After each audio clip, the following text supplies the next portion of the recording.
이 시간 찬송가 410장 같이 찬양하시겠습니다. 찬송가 410장 하나님의 은혜로 같이 찬양하시겠습니다.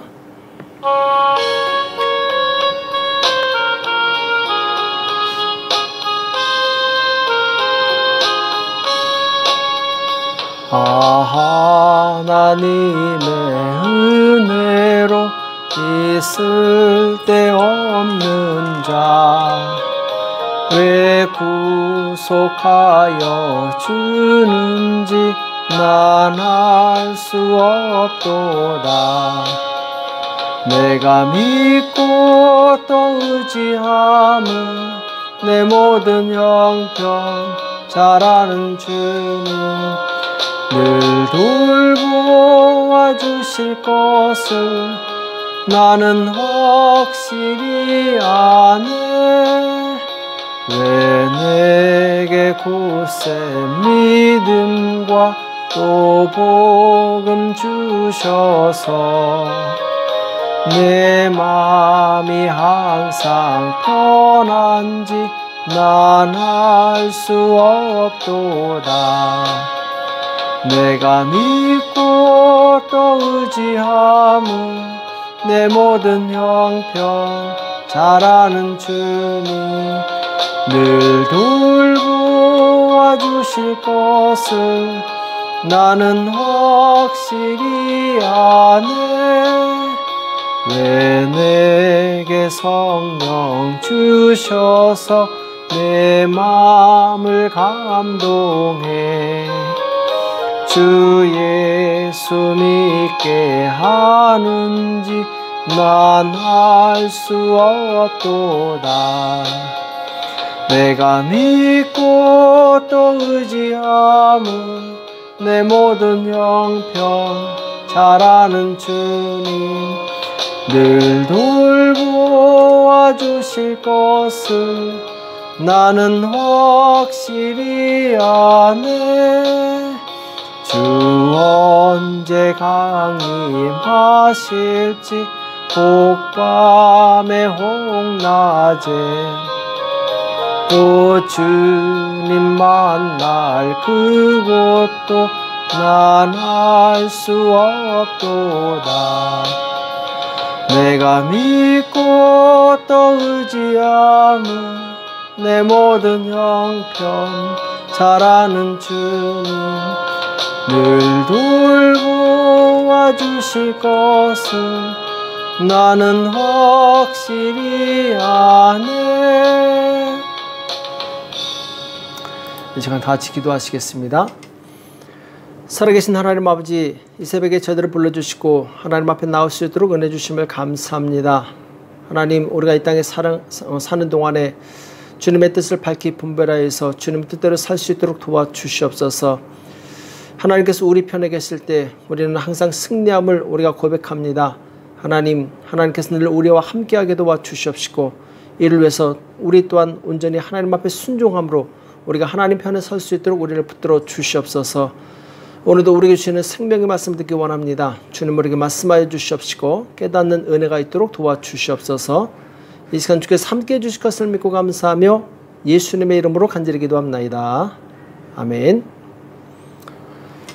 오늘 하나님의 말씀은 시편 124편 1절에서 8절 말씀 같이 보시겠습니다. 시편 124편 1절에서 8절 같이 한 목소리를 합독하도록 하겠습니다. 같이 읽겠습니다. 시작. 이스라엘은 이제 말하기를 여호와께서 우리 편에 계시지 아니하고 사람들이 우리를 치러 일어날 때에 여호와께서 우리 편에 계시지 아니하셨다면 그때에 저희의 누가 우리를 대하여 맹렬하여 우리를 산채로 삼켰을 것이며 그때에 물이 우리를 엄몰하며 시내가 우리 영혼을 잠갔을 것이며 그때에 넘치는 물이 우리 영혼을 잠갔을 것이라 할 것이로다. 우리를 저희 이에 주어 씹히지 않게 하신 여호와를 찬송할지로다. 우리 혼이 새가 사냥꾼의 올무에서 벗어남같이 되었나니 올무가 끊어짐으로 우리가 벗어났도다. 우리의 도움은 천지를 지으신 여호와의 이름에 있도다. 아멘. 하나님 편의 선자, 하나님 편의 선자란 제목으로 같이 말씀을 나누겠습니다. 오늘 시편 124편은 이제 다윗의 시죠. 성전에 올라갈 때 불렀던 노래로 아마 다윗은 자신의 인생을 돌아보면서 이 하나님께서 베푸셨던 그 놀라운 구원들을 하나하나 기억했을 것입니다. 그리고 그 하나님을 찬양하는 그런 내용이 오늘 124편의 내용이죠.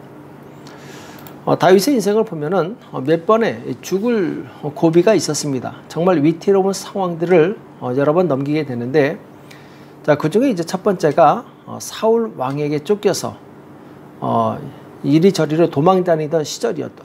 그때 이제 여러 번 생명의 위기를 맞이하게 됩니다. 또 두 번째는 이제 아들 압살롬이 반란을 일으켜서 이 자리에서 쫓겨나게 되죠. 그때 이제 큰 위기를 맞았지만 또 전쟁을 통해서 다시 이 나라를 회복하게 됩니다.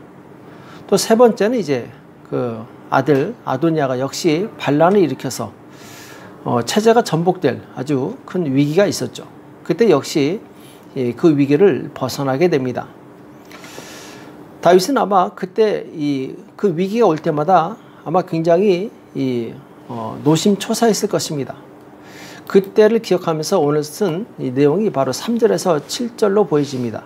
거기 보면은 그때 저희의 도가 우리를 다하여 맹렬하여 우리를 산채로 삼켰을 것이며, 자, 적들의 기세가 얼마나 맹렬한지 다윗과 함께했던 많은 사람들을 산채로 삼킬 정도로 맹렬했다고 말씀하고 있습니다. 또 4절에 보면은 그때 물이 우리를 엄몰하며 시내가 우리 영혼을 잠갔을 것이며 그때 넘치는 물이 우리 영혼을 잠갔을 것이라 할 것이로다.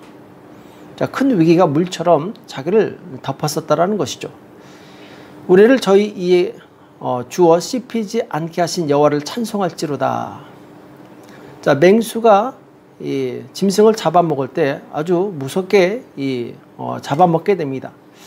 마찬가지로 이 다윗은 맹수와 같은 적들에 의해서 그 이에 씹히지 않은 것을 감사하고 있습니다. 또 7절에 보면은 우리 혼이 새가 사냥꾼의 올무에서 벗어남 같이 되었나니 올무가 끊어짐으로 우리가 벗어났도다. 자, 새가 올무에 걸리게 되면은 도망칠 수가 없죠. 거의 죽음입니다. 그러나 이 올무가 끊어짐으로 그 위기에서 벗어나게 됩니다. 이와 같이 하나님께서 이 다윗이 올무에 걸리고 정말 여러 번 죽을 고비에 처했을 때 하나님께서 구원해 주셨다라고 고백하고 있는 것이죠.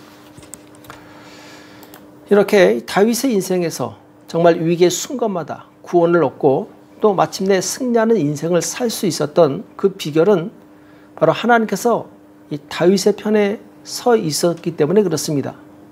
그래서 1절과 2절에 보면은 이스라엘은 이제 말하기를 여호와께서 우리 편에 계시지 아니하고 사람들이 우리를 치러 일어날 때에 여호와께서 우리 편에 계시지 아니하셨다면, 자, 하나님께서 그 위기 때마다 우리 편에 계시지 않았더라면 우리는 물이 엄몰함 같이 그리고 이 맹수가 잡아먹는 것처럼 혹은 이 사냥꾼의 올무에 새가 잡힌 것처럼 그런 이 위기에서 벗어나지 못했을 것이다, 이렇게 고백하고 있는 것이죠. 감사하게도 그때 하나님께서 우리 편에 계셨기 때문에, 다윗 편에 계셨기 때문에 이 모든 위기에서 이 건짐을 받은 것이죠. 또 이렇게 위기에서 건지신 하나님은 오늘 8절 말씀처럼 우리의 도움은 천지를 지으신 여호와의 이름에 있도다. 자, 천지를 지으신 여호와 하나님께서 바로 함께 하셨기 때문에, 하나님께서 이 다윗의 편에 서셨기 때문에 이길 수 있었다라고 고백하고 있습니다. 자, 그럼 이 하나님께서 나의 편이 될 수만 있다면 우리 인생은 정말 완벽한 보호와 그리고 승리의 삶을 살게 되는데, 어떻게 하면 하나님을 나의 편으로 삼을 수 있는가? 어떻게 하면 하나님을 내 편으로 끌어들일 수 있는가? 자, 이것을 우리는 고민을 해봐야 됩니다. 자, 하나님만 나의 편이 될 수 있다면 우리 인생은 승리한 거나 마찬가지입니다. 자, 하나님께서 내 편이 되게 하려면 먼저 내가 하나님 편이 돼야 됩니다. 내가 하나님 편이 됐을 때 그때 자동적으로 하나님께서 내 편이 되어주시는 거죠. 자, 그럼 내가 하나님 편에 서기 위해서는 어떻게 해야 되느냐? 자, 하나님을 경외하고 그리고 하나님의 말씀에 순종하는 사람이 돼야 됩니다. 자, 하나님을 경외하는 것, 이것은 곧 순종으로 이어지게 되죠. 그래서 시편 25편 14절에 보면은 여호와의 친밀함이 경외하는 자에게 있으며 그 언약을 저에게 보이시리로다. 자, 하나님께서 누구를 친밀하게 대하시느냐, 그리고 누구에게 그 약속을 보이시냐면 하나님을 경외하는 자라, 하나님을 두려워하는 자라고 말씀하고 있습니다. 내 눈이 항상 여호와를 앙망함은 내 발을 그물에서 벗어나게 하실 것이미로다. 자, 시인은 내 발을 그물에서 벗어나게 하실 분이 오직 하나님이신 것을 알고 있습니다. 그래서 그 눈이 항상 하나님만 바라보고 있었다라는 것이죠. 자, 하나님을 경외하는 사람은 하나님만 바라보게 돼 있습니다. 그리고 그 사람은 하나님과 친밀한 관계를 맺게 되고 하나님의 도우시는 손길을 경험하게 됩니다. 다윗을 보면은 이미 어린 시절, 목동 시절부터 하나님을 찬양하는 그런 사람이었죠. 그리고 하나님과 깊이 교통하면서 하나님을 잘 알았던 사람입니다. 자, 그래서 이 다윗 마음속에는 하나님을 경외하는 마음이 아주 스며들어 있었던 것이죠. 하나님을 정말 사랑하고 두려운 마음으로 가득 차 있었던 것입니다. 자, 그렇기 때문에 이 다윗을 죽이려고 했던 원수 사울이 공격했을 때 정말 몇 번의 기회가 있었죠. 다윗은 자기 원수 사울을 죽일 수 있는 기회가 있었지만 그는 직접 죽이지 않습니다. 하나님 손에 의탁합니다. 왜냐하면 하나님을 경외하는 사람이었기 때문에 하나님의 일에 자신이 개입하지 않았던 것이죠. 하나님의 일은 하나님이 하실 수 있도록 자신은 가만히 있게 됩니다. 자, 이것이 바로 하나님을 경외하는 사람의 모습이죠. 하나님께서는 이렇게 하나님을 경외하는 다윗을 굉장히 기뻐하셨습니다. 하나님께서 이렇게 다윗의 보호자가 되시고 또 다윗으로 하여금 어디로 가든지 승리케 하신 이유는 무엇이냐? 다윗이 정말 하나님을 경외하고 하나님 뜻대로 순종했기 때문에 그랬던 것이죠. 우리는 하나님의 성품을 잘 알아야 됩니다. 하나님께서는 인격을 가지신 하나님, 그래서 이 하나님을 가까이 하는 자에게 가까이 하십니다. 또 반대로 하나님을 멀리하는 자를 역시 멀리하십니다. 하나님을 사랑하는 자를 사랑하시고 또 하나님을 힘을 다해 섬기는 그 사람을 존귀하게 여기시게 됩니다. 성경에 보면은 이처럼 하나님을 사랑하고 가까이 하고 잘 섬겼던 사람에게 하나님께서 은혜를 베푸신 내용들이 많이 나오게 되죠. 자, 그 중에 이방인 최초로 예수님을 믿어 구원을 받은 축복의 사람이 있습니다. 그 사람이 바로 고넬료라는 이방인 백부장이죠. 사도행전 10장 1절에 보면은 가이사라에 고넬료라 하는 사람이 있으니 이달리아데라 하는 군대의 백부장이라. 그가 경건하여 온 집으로 더불어 하나님을 경외하며 백성을 많이 구제하고 하나님께 항상 기도하더니 이렇게 말씀하고 있어요. 자, 이방인의 이 장교임에도 불구하고 정말 하나님을 경외하는 사람이었고 또 백성을 많이 구제하고 기도하는 신실한 믿음의 사람이었습니다. 자, 그러니까 하나님께서 그에게 다가오십니다. 베드로를 불러서 그에게 복음을 전하게 하시고 그로 하여금 복음을 듣고 구원을 받게 하십니다. 하나님의 자녀가 되게 하셨던 것이죠. 그러니까 하나님을 경외하는 자에게 하나님께서는 가까이 하시고 그에게 구원과 은혜와 축복과 보호를 허락하시게 됩니다. 예수님께서도 요한복음 8장 28절에 보면은 너희는 인자를 둔 후에 내가 그인 줄 알고 또 내가 스스로 아무것도 하지 아니하고 오직 아버지께서 가르치신 대로 이런 것을 말한 줄도 알리라. 나를 보내신 이가 나와 함께 하시도다. 내가 항상 그의 기뻐하신 일을 행함으로 나를 혼자 두지 아니하셨느니라. 자, 아버지께서 항상 아들과 함께 하셨는데 왜냐하면 아들이 하나님을 기뻐하는 일을 했기 때문에 그렇다고 말씀하고 있습니다. 그럼 하나님 기뻐하는 것이 무엇이냐? 자, 예수님께서 내가 스스로 아무것도 하지 아니하고 오직 아버지께서 가르치신 대로 이런 것을 말하는 줄도 알리라. 자, 예수님께서는 그분의 뜻이 있으셨습니다. 그분의 의지와 그분 나름대로의 생각이 있으셨습니다. 그러나 그 모든 생각을 아버지 앞에 복종시킵니다.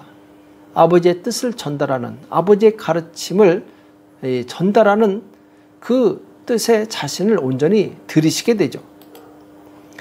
자, 이것은 바로 온전히 순종하신 예수님의 겸손하신 모습입니다. 하나님의 섬기는 우리 성도들도 마찬가지입니다. 하나님 앞에 나갈 때 내 모든 뜻과 생각을 하나님 앞에 내려놔야 됩니다. 그리고 하나님의 뜻을 잘 듣고 행하는 성도가 되어야 됩니다. 어떤 사람은 내 생각과 내 뜻은 버리지 않고 내 마음대로 행동하면서 하나님께서 내 편에 서서 나를 도와달라고 이렇게 기도하는 사람이 있어요. 그러나 그것은 온전치 않은 신앙입니다. 우리가 하나님 앞에 하나님, 정말 하나님께서 내 편이 되어 주십시오. 이렇게 고백한다면 내가 가지고 있는 모든 것을 다 내려놓을 수 있어야 됩니다. 내 것을 다 가지고 하나님께 무엇을 구한다. 이것은 응답을 받지 못합니다. 우리는 반드시 하나님 앞에 내가 서기 위해서 내 뜻을 포기해야 됩니다.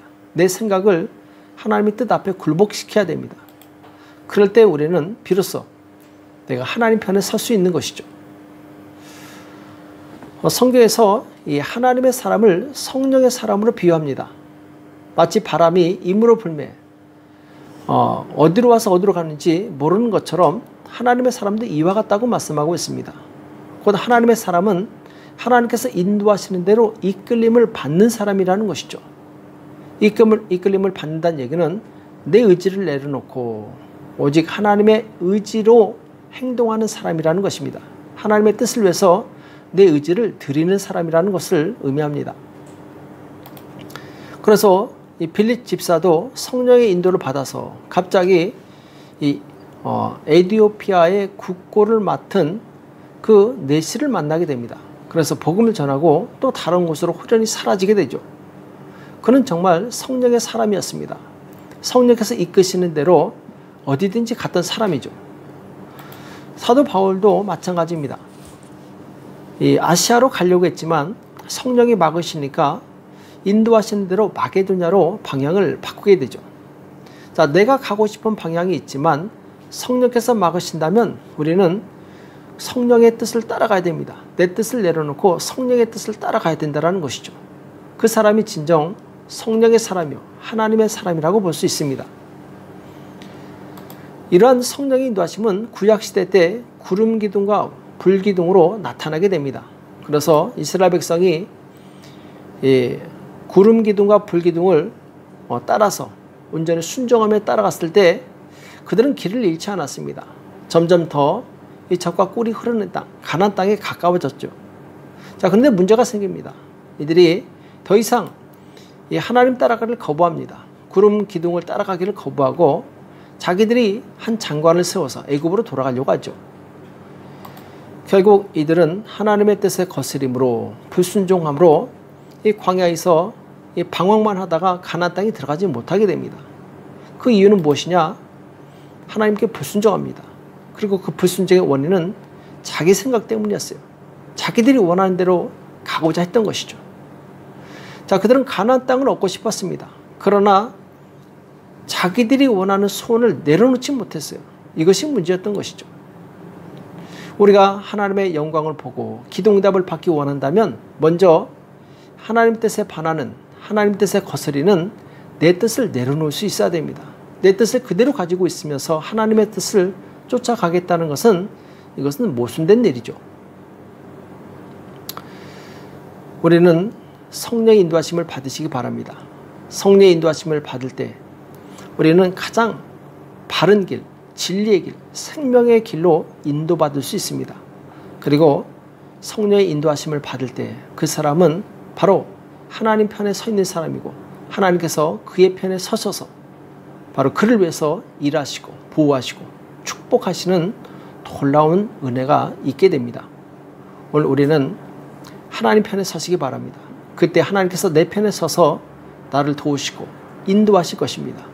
그리고 훗날 그때 하나님께서 나와 함께 하셨으므로 내가 모든 고난과 위기에서 구원함을 받았다라고 이 다윗처럼 고백할 수 있는 저와 여러분 되시길 예수님의 이름으로 축복합니다.